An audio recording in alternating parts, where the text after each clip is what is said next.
Hey everybody, it's about 4:45 on the 21st of February. Back over to get some work done and get the outer sills in.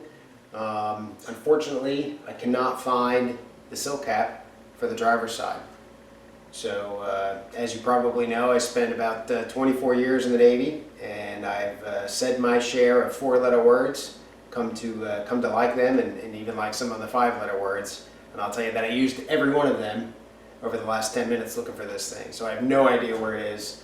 I may come across it, I'm not too sure. But in the interest of keeping this a family channel, I'm just going to calm down and stop, move over to the passenger side. So there's still some fitment work to do on the passenger side for gap work with the door. But I know where that sill cap is because it's currently attached to the outer sill itself. So that's the plan for the evening so far anyway. If I do come across that driver's side, I may come back to that, but we'll see. So, wish me luck.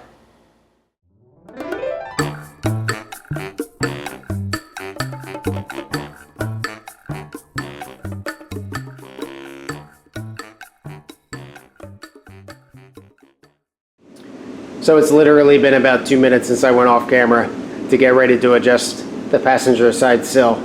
So I had to lift the bonnet, that's what you're looking at right here, just so I could get to the door bolts over there and start to adjust the door bolts. And of course, look at that. You see what I see? That is the sill cap. Awesome. Well, at least I found it. So a couple more choice 4- and 5-letter words, but at least now I feel a little bit better and I can move on with my life.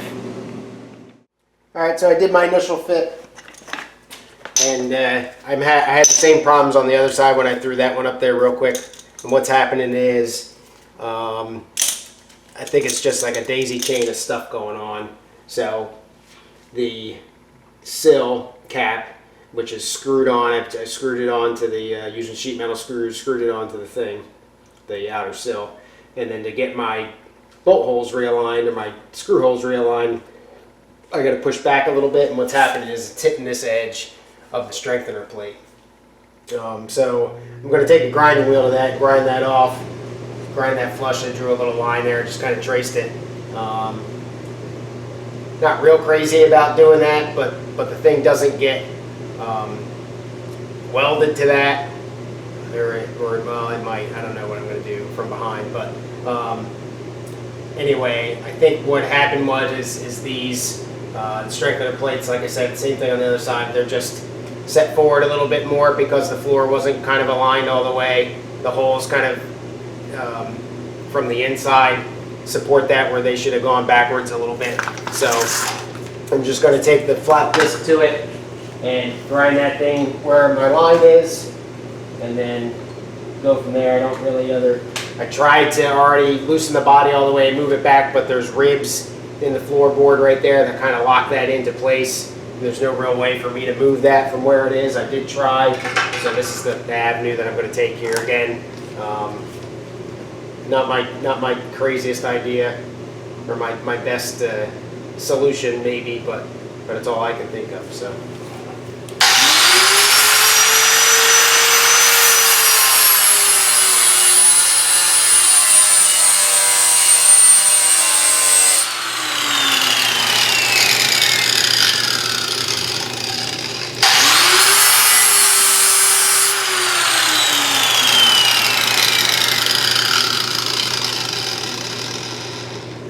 And unfortunately, those sparks are coming right at the camera. So.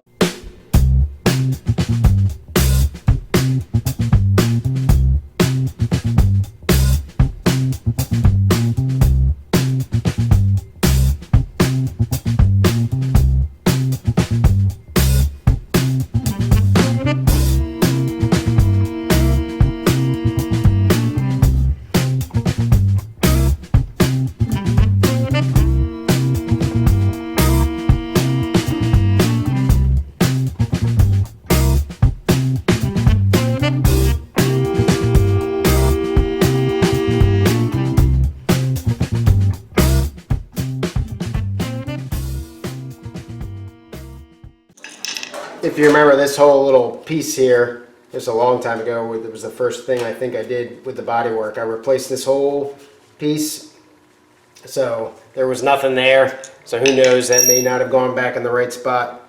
So I'm not real concerned about this not fitting up in this point because, again, whole bottom 4 inches of this car was gone.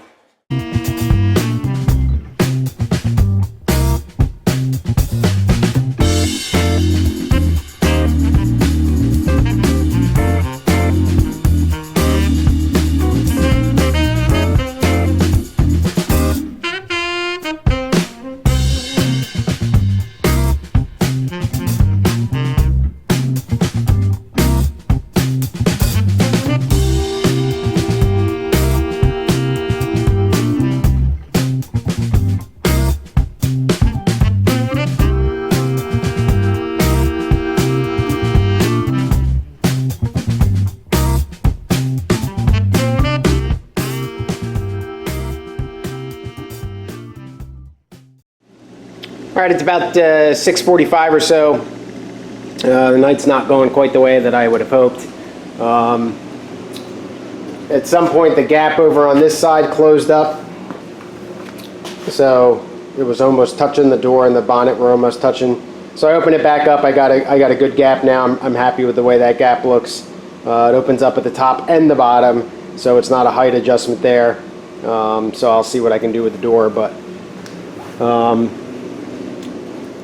I also got the driver's side better, so which is good, but unfortunately now I've got the sill needs to get readjusted. So I went back down the gap hole, never to return, so I'm going to be working on that now. So I may not get this sill in after all. Pretty significant fitment issues in the front there with the end cap, so I got to figure out how I'm going to do that, but that's where we're at. So I'm going to try and get this gap readjusted and move the sill back a little bit. It may not be that much, but then again it may, so we'll see. All right, I think I climbed out of the gap rabbit hole again. So a lot happier with this gap here, especially as it comes down. Still got that little problem in there, but I'm not going to really concern myself too much with that. Right as the door curves there, if worse comes to worse, I'm just going to cut and move. That gap is a little wide, but it's supposed to be a little bit wide. Looking at some pictures, it's definitely wider than the door gaps. I'm happy with the door gaps all the way down. And then back here, I made that little cheesy lip, and I don't know if you can kind of see. Let me find it on the camera. There we go. You can kind of see where it's kind of collapsed in there a little bit. My little welds on my lips, I had to grind through them to try to remove some of that, and I popped that. I ended up taking just a little bit off of the back of the sill, so I got to look at that on the other side because I already took a hunk off the other side, so that'll be something that I got to come through when I get to that point. And that kind of looks like Bondo. Let me take that out real quick. Anyway, so 7:30 or so, like I said, I think, and I'm kind of really frustrated and everything because I was real happy to get over here and get to this stuff, and you know that gap between the sill and the door just wasn't good enough. So I opened up that hole and went away for a little while. So I'm going to probably weld that piece back together. See what I can do about getting it fit up. I'm going to have to tap new screw holes, I believe, because the screw holes shouldn't line up anymore, which is fine. And then I still got that front sill cap to deal with too, which is not. Maybe I'll do that first because that's just not. That's not playing real better either thing. Anyway, there we go. All right, it's about 7:45 or so. I got to go home a little earlier than originally planned this evening. So I didn't really get anything done, which is a little discouraging. Based on the fitment of the sill and its evenness with the boot, or excuse me, the bonnet there. But I'm a little bit closer.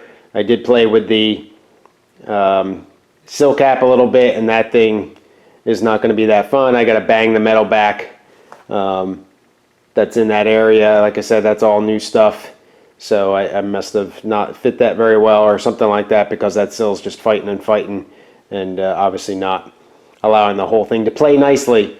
The one thing I did do, however, is I ordered the bonnet and the boot, for that matter, though I didn't put it in because I don't have a boot.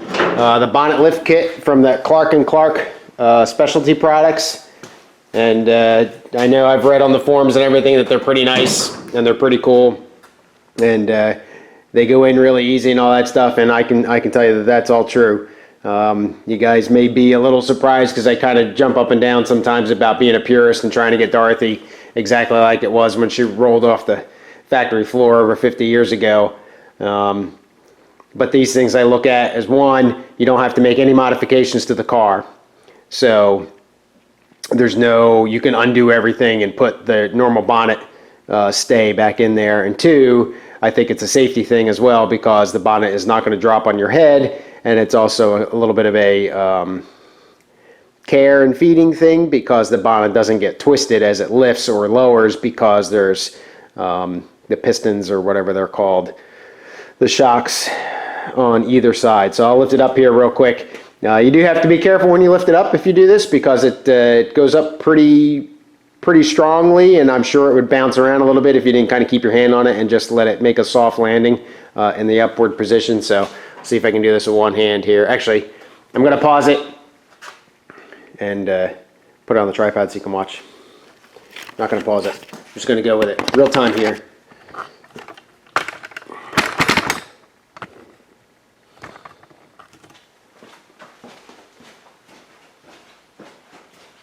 Alright, so I'm just going to grab on the inside of the fender, or the passenger side over here, and just so you can see it come up.